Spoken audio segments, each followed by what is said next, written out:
ഈമാനോടെ മരിക്കണോ? പുത്തൻവാദികൾക്കെതിരെ പടപൊരുതണമെന്നാണ് പറയുന്നത്. ഓ സുഹൃത്തുക്കളെ, ഞാൻ നീട്ടി സംസാരിക്കുന്നില്ല.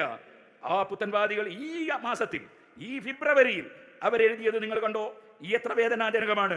അൽമനാർ ഫെബ്രുവരി 1, 2026. ഇതിലെന്താണ് എഴുതുന്നത്?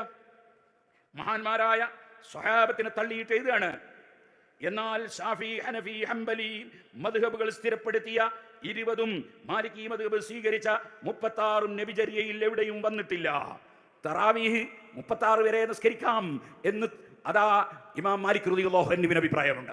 മറ്റുള്ള അയിമ്മത്ത് 20 റക്കഅത്ത് പറഞ്ഞു. 36-ൽ 20 ഉണ്ട് എന്ന് പറയണ്ടല്ലോ. അതുകൊണ്ട് 4 മദ്ഹബുകാരും 20 റക്കഅത്താണ് ലോകം മുഴുക്കെ ഇപ്പോൾ നിസ്കരിച്ചു വരുന്നത് എന്ന് നമുക്ക് കിതാബുകളിൽ കാണാം. എന്നാ പറയാണ് അത് നബിതങ്ങൾ നിസ്കരിച്ചിട്ടില്ല. ഓ, ഈ മൗലവിമാര് നബിതങ്ങളെ നേരിൽ കണ്ട വല്ലാത്ത മനുഷ്യന്മാർ തന്നെ. ഓ സുഹൃത്തുക്കളെ, ആ പറയുന്ന അവർ ശേഷം ഉദ്ധരിക്കുന്നുണ്ട്. അതെ, ആയിഷ റളിയല്ലാഹു അൻഹ പ്രസ്താവിച്ചതായി ബുഖാരിയും മുസ്ലിമും അടക്കം സകല ഹദീസ് പണ്ഡിതന്മാർ റിപ്പോർട്ട് ചെയ്ത റമദാനിലോ അല്ലാത്തപ്പോഴോ നബി സല്ലല്ലാഹു അലൈഹി വസല്ലം 11-ൽ കൂടുതൽ രാത്രി നിസ്കാരം നിർവഹിച്ചിട്ടില്ല. മഗ്രിബ് ഇശാഉം പിന്നെ പകലാ മൗലവി? അത് രാത്രി തന്നെയല്ലേ? വിത്ർ നിസ്കാരം പകലാ. ഈ പറഞ്ഞത് വിത്റിനെ സംബന്ധിച്ചാണെന്ന് ആ ഹദീസ് പറഞ്ഞു കൊടുത്ത ആയിഷ ബീവി തന്നെ പറഞ്ഞിട്ടില്ലേ? ഇമാം മുസ്ലിം റിപ്പോർട്ട് ഹദീസ് നോക്കൂ. അംബിഇനി അൻ വിത്രി റസൂലില്ലാഹി, അല്ലാഹുവിന്റെ റസൂൽ വിത്ർ നിസ്കരിച്ച് എത്രയാണെന്ന് പറഞ്ഞു തരൂ ഉമ്മ എന്ന് പറഞ്ഞപ്പോ എണ്ണി അങ്ങ് കണക്കൂട്ടി കൊടുത്തിട്ട് കുഞ്ഞുമോനെ അവിടുത്തെ വിത്ർ 11 എന്ന് പറഞ്ഞത് ഇമാം മുസ്ലിം റിപ്പോർട്ട് ചെയ്തിട്ടില്ലേ? അപ്പൊ വിത്റാണ് ഞാൻ പറഞ്ഞത് ആയിഷ ബീവി പറയാണ്. ഇനി നിങ്ങൾ നോക്കൂ, മാലിക് ഇമാമിന് മനസ്സിലായില്ല എന്ന് പറയും. ചോദിക്കട്ടെ, സഹീഹ് മുസ്ലിം മറിക്കൂ, ബുഖാരി മറിക്കൂ. ബുഖാരിയിൽ 3 സ്ഥലത്ത് ഈ ഹദീസ് ഉണ്ട്. ഓരോന്നും മറിക്കൂ.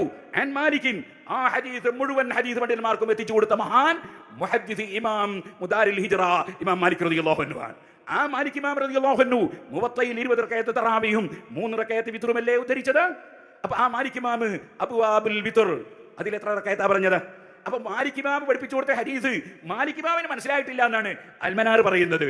നിങ്ങളൊന്ന് ആലോചിച്ച് നോക്കൂ, മുസ്ലിമീങ്ങളെ പിഴപ്പിക്കുന്നതിന്റെ ഒരു ചെറിയ രൂപം. എന്നിട്ട് പറയാണ്, നബിയിൽ നിന്ന് സ്ഥിരപ്പെട്ട 11 നിസ്കരിക്കാതെ സ്ഥിരപ്പെട്ടതല്ല എന്നുറപ്പുള്ള 20, 36 സ്വീകരിക്കുന്ന 4 മദ്ഹബുകളുടെയും നിലപാട് തള്ളപ്പെടേണ്ടതാണ്. ഓ സുഹൃത്തുക്കളെ, ഞാൻ ചോദിക്കട്ടെ, ഞാൻ മുമ്പൊരിക്കൽ ഒരു ചെറിയ ഒരു നോട്ടീസ് പ്രസിദ്ധീകരിച്ചു. നബി സല്ലല്ലാഹു അലൈഹി വസല്ലം തങ്ങൾ 8 റകഅത്ത് വിത്ർ നിസ്കരിച്ചു, 8 റകഅത്ത് തറാവീഹ് നിസ്കരിച്ചു എന്ന് തെളിയിച്ചാൽ 10 കോടി രൂപ ഇനാം എന്നായിരുന്നു ആ നോട്ടീസ്. അത് കിട്ടിയപ്പോൾ ഒരു മൗലവി എനിക്ക് കത്തയച്ചു. അതിലുള്ള എന്താണെന്നറിയോ?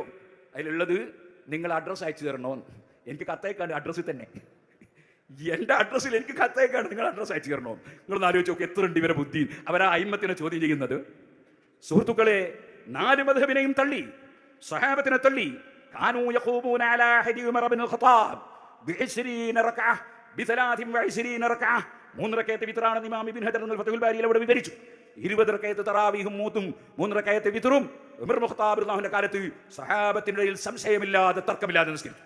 അതുകൊണ്ട് ഇമാം ഇബ്നു ഹജർ തങ്ങൾ തഫ്സീൽ പറഞ്ഞു, കമാ തഖൂ അലൈഹി ശറഹുൽ ബാഫദിൽ പറഞ്ഞു, അജ്മഅ അലൈഹി സ്വഹാബ, സ്വഹാബികൾ ഏകോപിതരായി അത് അംഗീകരിച്ചു. 4 മദ്ഹബിനും പിന്നെ അവിടെ ചർച്ചയില്ല. കാരണം സ്വഹാബത്ത് ഒരു കാര്യം പഠിപ്പിച്ചാൽ അത് ഖുർആനാണ് പറഞ്ഞത്. വല്ലദീന തബഉഹും ബിഇഹ്സാൻ റളിയല്ലാഹു അൻഹും, സ്വഹാബത്തിനെ പിന്തുടർന്നവരെ അല്ലാഹു പൊരുത്തപ്പെട്ടു. ഖുർആനാണ് പറഞ്ഞത്.